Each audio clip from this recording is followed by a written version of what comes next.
नमस्कार. बृहन्मुंबई महानगरपालिका शिक्षण विभाग अंतर्गत व्हर्च्युअल क्लासरूममध्ये तुम्हा विद्यार्थ्यांचे हार्दिक स्वागत. मी प्राची लुडबे आज तुम्हाला इयत्ता 9वी विज्ञान व तंत्रज्ञानमधील एक महत्त्वाचा पाठ शिकवणार आहे. चला तर पाठाला सुरुवात करूया. नमस्कार, मी प्राची लुडबे तुमची व्हर्च्युअल टीचर. आज तुम्हाला शिकवणार आहे इयत्ता 9वी विज्ञान व तंत्रज्ञानमध्ये एक महत्त्वाचा पाठ, तो म्हणजे जैव तंत्रज्ञानाची ओळख.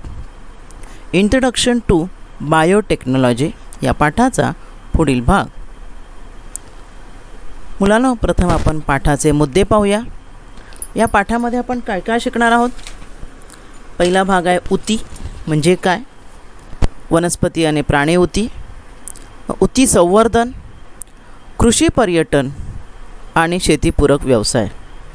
त्यापैकी आपण ऊती म्हणजे काय हे मागच्या वेळेला पाहिलेलं आहे. ऊती म्हणजे शरीराचे विशिष्ट कार्य करण्यासाठी एकत्र आलेल्या एकसारख्या पेशींच्या समूहाला ऊती असे म्हणतात. पेशींचा समूह म्हणजे ऊती.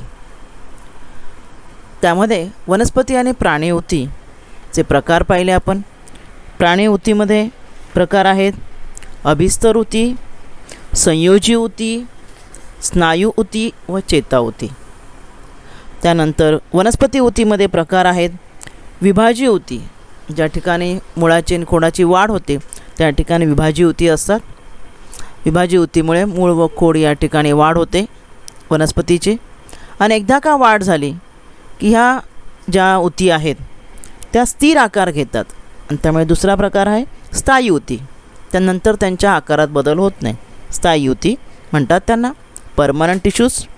आणि या स्थायी ऊतीमध्ये परत दोन प्रकार आहेत, सरळ स्थायी ऊती व जटिल स्थायी ऊती. सरळ म्हणजे एकसारख्याच पेशींचा समूह असतो, आणि जटिलमध्ये अनेक ऊतींचे गट असतात. उदाहरणार्थ जलवाहिनी आणि रसवाहिनी या जटिल ऊती आहेत. तर मागील भागात आपण ऊती म्हणजे काय ते पाहिलं. आज आपण उरलेले जे भाग आहेत म्हणजे ऊती संवर्धन म्हणजे काय, कृषी पर्यटन आणि शेतीपूरक व्यवसाय याची माहिती घेणार आहोत. आता आपण जैवतंत्रज्ञान म्हणजे काय हे पाहणार आहोत. मुलांनो, आपल्या शरीरामध्ये अशा काही पेशी असतात, जिवंत पेशी, त्यांना टोटिपोटेंट पेशी असे म्हणतात. टोटिपोटेंट म्हणजे पूर्णक्षम, म्हणजे अशा पूर्ण त्या अशा सक्षम असतात. आपण म्हणतो ना मी पूर्णतः सक्षम आहे, तर सक्षम म्हणजे अशा पूर्ण त्या तयार असतात त्या की त्यांच्यापासून एखादा नवीन जीव तयार होऊ शकतो. जर त्यांना ठराविक वातावरण पुरवले तर ह्या पेशींपासून एक नवीन सजीव पुन्हा तयार होऊ शकतो. आणि पेशींच्या या गुणधर्माचा तसेच त्यांच्यातील जनुक निर्धारित जैवरासायनिक प्रक्रियांचा वापर करून अनेक उत्तम प्रतीच्या व अधिक उत्पादन देणाऱ्या पिकांचे विविध वाण म्हणजे विविध प्रकार, तसेच जनावरांच्या सुद्धा विविध प्रजाती, विविध लसी यांची निर्मिती करता येते. संकरित जनावरं आपण म्हणतो की नाही, ती ह्या पद्धतीने केली जातात. तर ही जी पद्धत आहे या चित्रामध्ये तुम्हाला दिसतं आहे स्टेम सेल्स म्हणजे ह्या कायिक पेशीमधल्या पेशी आहेत. ह्यांना विशिष्ट असं वातावरण दिलं बघा, कल्चर केलं त्यांना, तर त्यांच्यापासून अनेक वेगवेगळ्या पेशी तयार झाल्यात बघा. लिव्हरमधल्या पेशी, मसल सेल, स्नायू ऊती, रक्तातील पेशी, नर्व सेल, चेतापेशी ह्या तयार होऊ शकतात. आणि यातूनच जैवतंत्रज्ञान बायोटेक्नॉलॉजी म्हणजे काय, तर आपल्या शरीरातील विशिष्ट पेशींना कल्चर करायचं, त्यांना विशिष्ट वातावरण पुरवायचं, आणि त्यापासून नवीन उत्तम प्रजातीचे, उत्तम जातीचे वनस्पती, उत्तम चांगल्या प्रकारे दूध देणाऱ्या गायी वगैरे, आपण संकरित गायी वगैरे म्हणतो की नाही, ते ह्या पद्धतीने तयार केलं जातं. तर याला म्हणतात बायोटेक्नॉलॉजी. आपल्या पाठाचं जे नाव आहे इंट्रोडक्शन टू बायोटेक्नॉलॉजी, हा ॲक्च्युली भाग आपण या ठिकाणी सुरू केलेला आहे. मागील भागामध्ये आपण पेशींचे समूह पाहिले होते. तर मानवी फायद्याच्या उद्देशाने सजीवामध्ये अशा प्रकारे कृत्रिमरित्या जनुकीय बदल व संकर घडवून सुधारणा करण्याची ही जी प्रक्रिया आहे तिला म्हणतात जैवतंत्रज्ञान. नैसर्गिक गुणधर्माव्यतिरिक्त नवीन गुणधर्म धारण करणाऱ्या वनस्पती तसेच प्राणी यांची उत्पत्ती या तंत्रज्ञानाच्या साहाय्याने करण्यात आलेली आहे.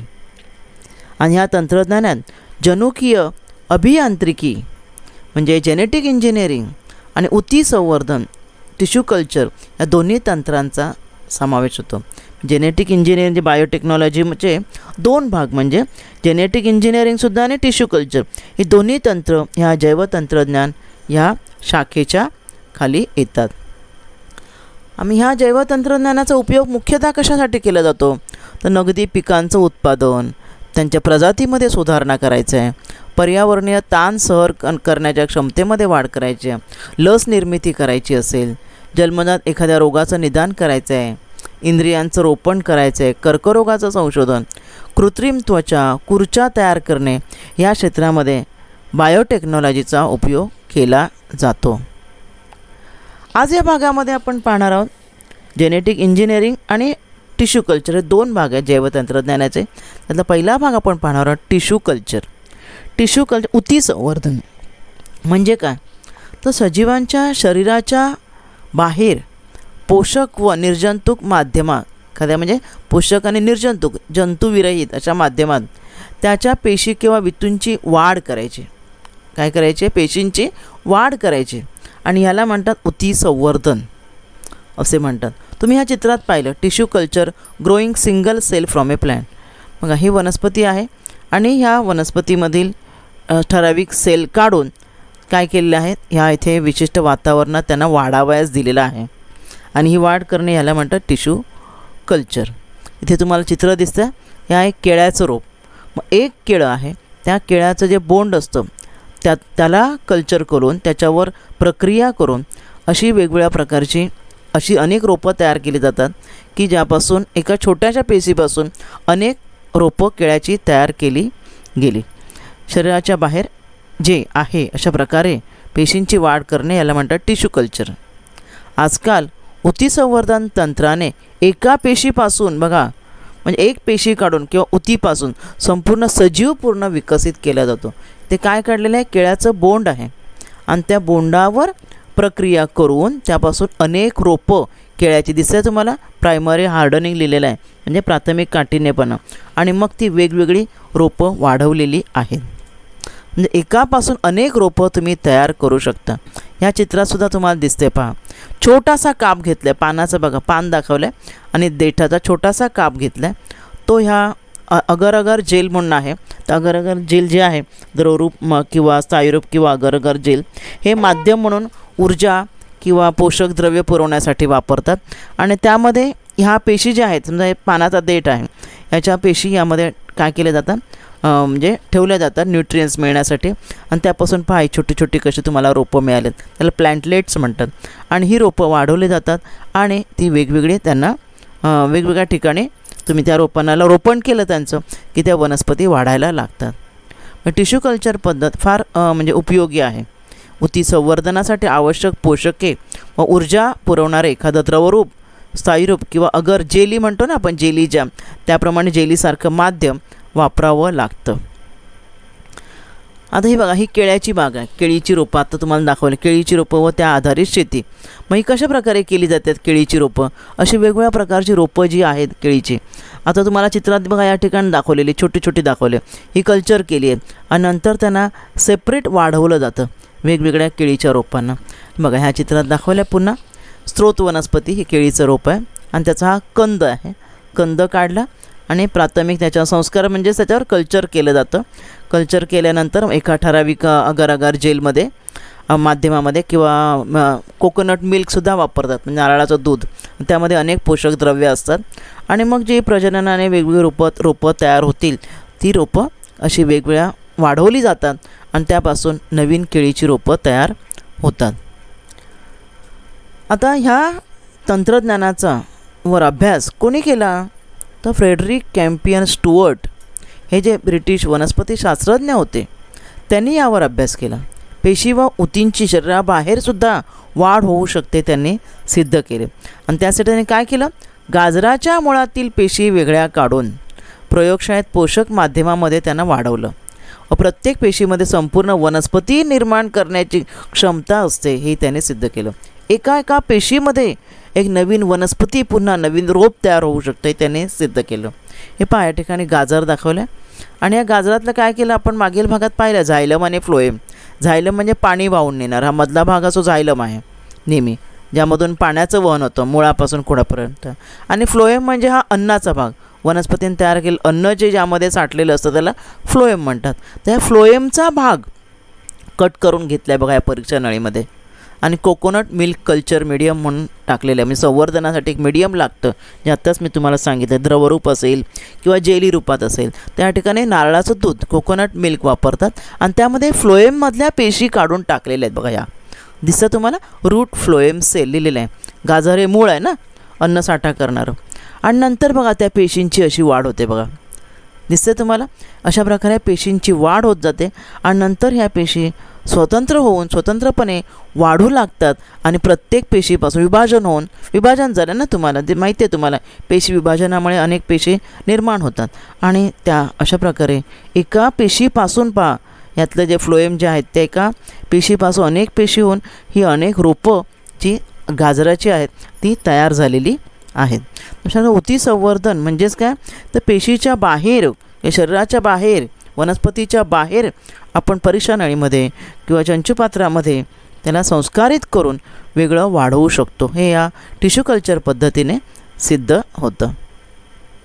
आता त्यामुळे उपयोग काय झाले जैवतंत्रज्ञान ह्या बायोटेक्नॉलॉजीमुळे शेती व्यवसायामध्ये, तर DNA, पिकांच्या DNAमध्ये बदल घडवून जनुकीय सुधारित वाण, जनुकांचं म्हणजे जीन्सचं बदल करून तयार झालेलं नवीन वाण, DNAमध्ये बदल घडवून आणतो आहे ना आपण, नवीन आपण त्याला कल्चर करतो आहे, त्याला जेनेटिकली मॉडिफाईड क्रॉप म्हणतात, GM असे निर्माण केले जात आहेत. असे वाण निसर्गात आढळत नाहीत, कृत्रिमरित्याच तयार करावे लागतात आणि या प्रजातीमध्ये निरनिराळे उपयुक्त गुणधर्म संस्कारित केले जातात.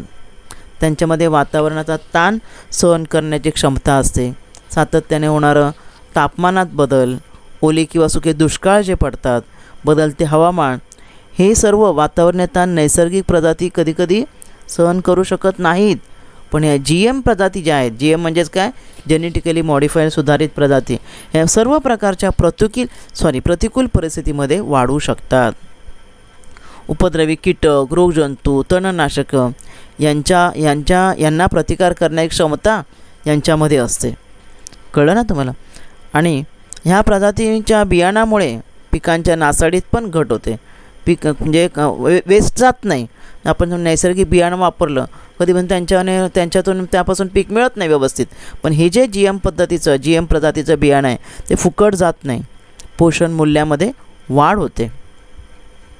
आता ह्यांचा उपयोग कुठे, application of biotechnology in floriculture, nurseries and forestry.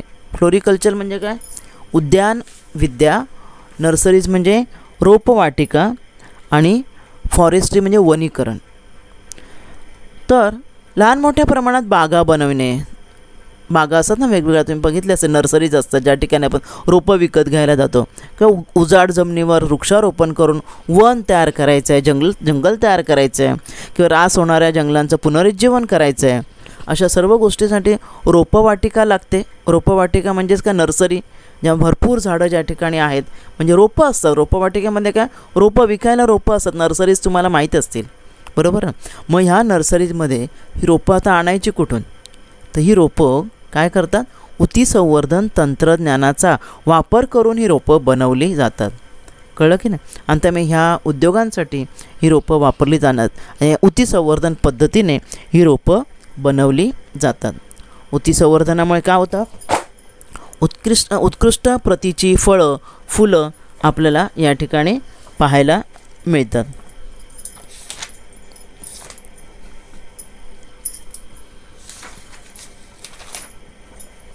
फळे फुले येणाऱ्या वनस्पती आपल्याला मिळतात. कमी कालावधीत पूर्ण वाढ झालेल्या वनस्पती मिळतात. परागीभवनाची माध्यमे नसली किंवा रुजणाऱ्या बिया नसल्या तरी वनस्पतींचे उत्पादन मोठ्या प्रमाणावर ऊतीसंवर्धनामुळे होऊ शकते. बायोरिॲक्टरमध्ये पेशी वाढवून त्यांना अधिक पोषक माध्यम व इतर रोगकारक सूक्ष्मजीवांपासून संरक्षण अतिशय कमी खर्चात देता येते.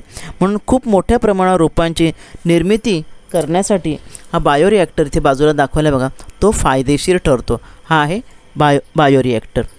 त्यानंतर अत्यल्प साहित्य, फार कमी साहित्य व स्रोतांचा वापर करून कमी वेळात मोठ्या संख्येने रोपं निर्माण करता येतात. कळलं तुम्हाला? हे उद्यानासाठी आवश्यक रोपं. ऊती संवर्धन, जनुकीय सुधारित पद्धतींची निर्मिती. वनस्पती बहुधा रोगमुक्त असतात. या पद्धतीने तयार केलेली वनस्पती रोगमुक्त असतात. विभाज्य ऊतीच्या संवर्धनाने मिळाली रोपे विषाणूमुक्तही असतात. पारंपरिक पद्धतीने 2 किंवा अधिक जातींचा संकर घडवून तयार केलेल्या भ्रूणांची काही कारणाने पूर्ण वाढ होत नाही, पण ऊती संवर्धनाने त्यांची मात्र निश्चित वाढ होते. काही दुर्मिळ नामशेष झालेल्या वनस्पती असतात, त्यांचं ऊती संवर्धनामुळे त्यांचं अस्तित्व कायम राखता येते. अशा प्रकारे ह्या आपल्या जैवतंत्रज्ञान व ऊती संवर्धन यामुळे वनस्पतीची आपल्याला देखभालही करता येते, वनस्पतींची वाढ आणि दुर्मिळ झालेल्या प्रजातींचं रक्षण करता येतं. आणि शिवाय अति उत्तम जातीचे बियाणं, चांगल्या प्रजातीचं बियाणं, चांगल्या प्रकारची उत्तम प्रतीची फुले फळे वगैरे आपल्याला ह्या ऊती संवर्धन पद्धतीने मिळतात. पुढे आपण पाहणार कृषी पर्यटन, ॲग्रो टुरिझम. ॲग्रो टुरिझम म्हणजे काय? तर पुरेशा जमिनीची उपलब्धता जर असेल, भरपूर जमीन असेल, तर कृषी पर्यटन केंद्र हा नव्याने उदयास आलेला एक प्रकारचा उद्योग आहे. ह्या ऊती संवर्धनाने आपल्याला कळलं की फुलझाडं, फळझाडे, शोभेची झाडं, भाज्या यांची मोठ्या प्रमाणात रोपं निर्माण करता येतात हे आपल्याला कळलं. मग ती रोपं लावायची कुठे? मग तुमच्याकडे जर भरपूर जागा असेल तर जसं आपण एखाद्या ठिकाणी फिरायला जातो, वेगवेगळ्या ठिकाणी पर्यटन केंद्र, देवळं वगैरे पाहायला जातो, त्याचं कृषी पर्यटन केंद्रसुद्धा तयार करता येईल. काही प्रकारची झाडे पूर्णपणे वाढून स्वयंपूर्ण कृषी पर्यटन केंद्र तयार करता येतं. मग या ठिकाणी दाखवलं आहे वेगवेगळ्या प्रकारचे जे आहेत फळं, द्राक्ष वगैरे कशा प्रकारे या कृषी पर्यटन केंद्रामध्ये फळं, फुलं यांचं आपण काय म्हणू एक्झिबिशन तयार करता येईल. मग कृषी पर्यटन केंद्राचे आकर्षणं काय आहेत?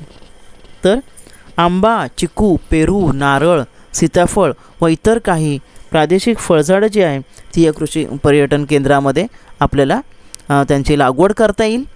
सावली देणारे व नयनरम्य देशी विदेशी वृक्ष लावता येतील. शोभेची झाडं व फुलझाडे यांचंही आपल्याला किंवा आपण ती झाडं तयार करू शकतो, त्यांची रोपं. फुलपाखरांची बाग, बटरफ्लाय गार्डन, ज्यांच्या फुलावर फुलपाखरं येतात अशा छोट्या छोट्या झुडपांची बाग तयार करता येईल. औषधी वनस्पतींची बाग करता येईल. रासायनिक खते, कीडनाशके यांचा वापर न करता वाढवलेल्या सेंद्रिय भाज्या, फळे या कृषी पर्यटन केंद्रामध्ये लावता येतात. पुढचा भाग आपण पाहणार आहोत ॲनिमल हजबंड्री. ॲनिमल हजबंड्री म्हणजे काय? तर पशुसंवर्धन, पशुपालन, शेतीचा जोडधंदा आणि पूरक व्यवसाय. म्हणजे काय? शेतकरी शेती तर करताच, आपण आता पाहिलं जे संकरित पद्धतीने वगैरे ऊती संवर्धन पद्धत वापरून, त्याबरोबर जोडधंदा म्हणजे अजून त्यांना उत्पन्न मिळावं किंवा इतर उत्पन्न मिळण्यासाठी काही प्राण्यांची राखण करतात. आणि ते प्राणी राखण करण्यामागचा हेतू काय असतो? त्यांचा काही ना काही उपयोग असतो आपल्याला, आणि तो उपयोग करून घेण्यासाठी प्राणी पाळणे आणि त्यांचं रक्षण करणे याला म्हणतात पशुसंवर्धन. त्यामुळे हा सुद्धा एक मुख्य पशुपालन हा शेतीला जोडून की शेतीच्या बरोबर केला जाणारा हा एक शेतकऱ्यांचा एक पूरक व्यवसाय आहे. आपल्या देशात तुम्हाला माहिती आहे दुधाचं उत्पादन फार महत्त्वाचं आहे. दुधामध्ये कॅल्शियम असतं. लहानापासून मोठ्यापर्यंत दूध आपण हा एक काय म्हणू आपण प्रोटीन देणारं अन्न म्हणून आपण त्याचा आपण उल्लेख करू शकतो. मग हे दूध मिळण्यासाठी आणि शेती कामासाठी श्रमाची कामं करण्यासाठी मदत म्हणून आपण चित्रात बघा दाखवलेत त्या प्रकारचे आपण प्राणी पाळत असतो, बरोबर ना? गाई, म्हशी, ओझी वाहणारे बैल, रेडी. तर असे हे जे प्राणी आहेत त्यांचे काय काय उपयोग आहेत? मांस म्हणून सुद्धा आपण वापरतो, प्राण्यांचं मांस, दूध याचं अन्न म्हणून उपयोग करतो. शेतीची जी कामं जी आहेत त्यासाठी रेडे वापरले जातात, बैल वापरले जातात. नंतर तुम्हाला माहिती आहे घोडा, गाढव वगैरे हे सुद्धा ओझी वाहण्यासाठी वापरले जातात. नंतर गाय म्हैस यांचं शेण नसतं, त्याचं गोवऱ्या ज्या असतात शेणी म्हणतो ना आपण, त्याचा इंधन म्हणून वापर केला जातो. शेणाचा उपयोग करून बायोगॅस तयार केला जातो. हा बघा या ठिकाणी दाखवलं.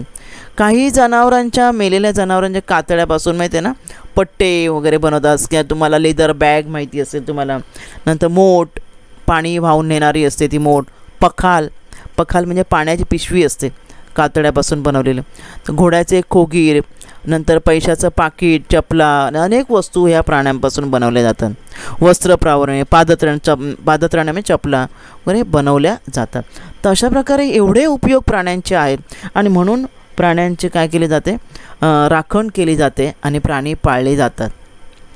आणि संवर्धन म्हणजे काय, त्यांचं संवर्धन म्हणजे त्यांचं नुसतं पाळणं नाही, तर त्यांचं रक्षण पण केलं पाहिजे. त्यांना काय काय आवश्यक आहे त्या गोष्टींकडे लक्ष दिलं पाहिजे. आपल्याला आपल्या आजूबाजूला अनेक वेगवेगळ्या प्रकारच्या गायी वगैरे पाहायला मिळतात. संकरित असतात त्या, लाल कंधारी, देवणी वगैरे या प्रकारच्या गायींचा वापर दूध उत्पादनासाठी केला जातो. महाराष्ट्रामध्ये कंधारी, देवणी, खिलारी, डांगी या जातीच्या गायींचा संकर करण्यासाठी राष्ट्रीय स्तरावर निवड केलेली आहे आणि यांच्यापासून दुधाचं उत्पादन जास्त मिळतं. तर ह्या प्रकारच्या गायी आपण ज्या आहेत त्यांचा उपयोग करतो. तर अशा प्रकारचे हे प्राणी जे आपण वापरतो, म्हणजे ज्यांचा आपण उपयोग होण्यासाठी त्यांचं आपण संवर्धन जो करतो. तर संवर्धन म्हणजे काय करायचं, तर त्यांचं अन्न, त्यांचा निवारा आणि त्यांचं आरोग्य ह्याकडे सुद्धा लक्ष दिलं पाहिजे. अन्न काय असायला पाहिजे, त्यांचं सर्व गुरांना सर्व अन्न घटकांचा समावेश असेल असा चौरस आहार पाहिजे. जाडं भरडं कोंडायुक्त अन्न, चारा, पुरेसं पाणी, आंबोण, दुभत्या जनावरांना आंबोण देतात. गव्हापासून बनवलेलं आंबवलेलं ते असं आंबोण असतं तेही दिलं जातं. त्यानंतर काय, त्यांचा निवारासुद्धा फार महत्त्वाचा आहे. ज्या ठिकाणी ह्या प्राण्यांना तुम्ही ठेवणार आहात तो त्यांचा गोठा स्वच्छ, कोरडा, हवेशीर असला पाहिजे. गोठ्याला छत असलं पाहिजे. गोठा वेळच्या वेळी साफ केला पाहिजे, पाण्याने धुतला पाहिजे. It should be kept clean by washing the floor regularly. त्याबाबतचे काही मुद्दे पाहूया आपण. गोठ्याची जागा कशी असली पाहिजे, पाण्याचा निचरा म्हणजे पाणी वाहून जाणारे, उंचावर व कोरडी असली पाहिजे. मोकळेपणाने त्यांना हालचाल करता आलं पाहिजे. अशा प्रकारचं गोठ्याचं क्षेत्रफळ असायला पाहिजे, म्हणजे मोठं क्षेत्रफळ असलं पाहिजे, गर्दीचं नको. ऊन वारा पाऊस यापासून संरक्षण मिळण्यासाठी छप्पर असलं पाहिजे. जमीन पक्की असली पाहिजे, फरसबंद म्हणजे लादी असलेल्या. जनावरांचं मूत्र वाहून जाईल इतपतीला उतार असला पाहिजे, ढाळ असला पाहिजे. जनावरांना पाजायचं पाणी गोठ्याच्या जवळ असलं पाहिजे. खाण्यासाठी बांधलेले गव्हाण हे सुद्धा पक्क्या बांधणीचे असले पाहिजेत. आता प्राण्यांचं आरोग्यसुद्धा महत्त्वाचं आहे. नियमितपणे त्यांना रोगप्रतिबंधक लस टोचणे आवश्यक आहे. प्राण्यांना पाहूया आपण अजून काही मुद्दे त्यांच्या आरोग्याच्या बाबतीमध्ये. गोठा स्वच्छ असावा, त्यांना सांगितलं नाही तर त्यांना काय होतं, कीटकांचा किंवा रोगजंतूंचा त्यांना त्रास होऊ शकतो. म्हणून गोठ्याची जमीन त्यांची स्वच्छ करणं आवश्यक आहे. फरशी जंतुनाशकाने धुतली की त्यांना रोग होत नाहीत. जंतांचा त्यांना त्रास होऊ नये म्हणून जंतुनाशक औषध देणे आवश्यक आहे. मेंढ्यांचे उवा गोचिडापासून संरक्षण करणे महत्त्वाचे आहे. जनावरांना ठराविक कालानंतर प्रतिबंधक लस टोचणे आवश्यक आहे. तुम्हाला मगाशी मी सांगितलंच. जनावरांच्या आजाराची शंका आल्यास त्वरित त्यांच्यावर उपचार करणे हेही आवश्यक आहे. दुसरा जो पशुपालनामध्ये महत्त्वाचा व्यवसाय म्हणजे कोंबड्या पालन, कुक्कुटपालन, पोल्ट्री फार्मिंग.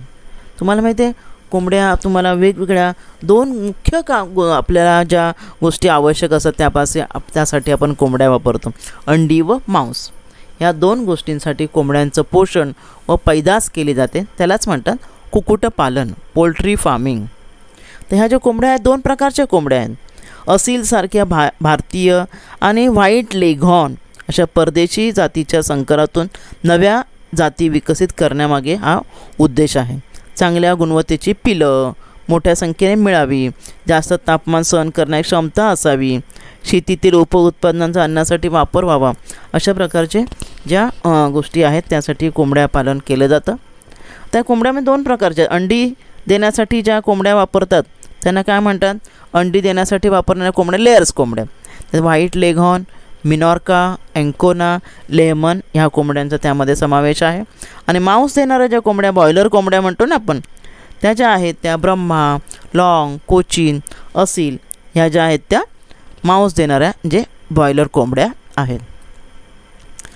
परदेशी व्हाईट लेघॉर्न कोंबड्या ज्या असतात त्या अंडी देतात आणि प्रत्येक कोंबडी वर्षातून जवळ 200 ते 250 अंडी देते आणि त्यांचा आहार दररोज प्रत्येकी 125 ग्रॅम एवढा त्यांना आहार मिळणे आवश्यक आहे. आणि ज्या खाण्यासाठी उपयोगात येणारी अंडी जी आहेत त्या कोंबड्या वेगळ्या, आणि ती जी अंडी आहेत खाण्यासाठी उपयोगी येणारी अंडी त्यांना टेबल एग्स म्हणतात.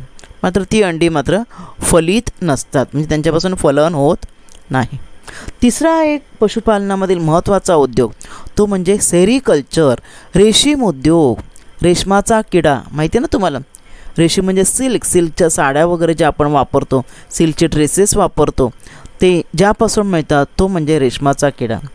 रेशीम उत्पादनासाठी रेशमाचे किडे, हे पतंग, जे किडे जे असतात ना पतंग, हे बघा ह्या चित्रात तुम्हाला दिसत आहेत, हा अशा प्रकारचा पतंग पाळला जातो.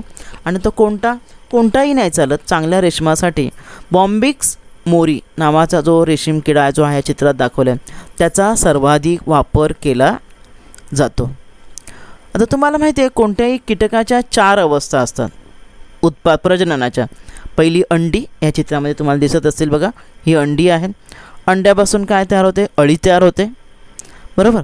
आणि अळी ही जी कोणत्याही कीटकाच्या बाबतीमध्ये ही जी अळी जी आहे ती खादाड असते.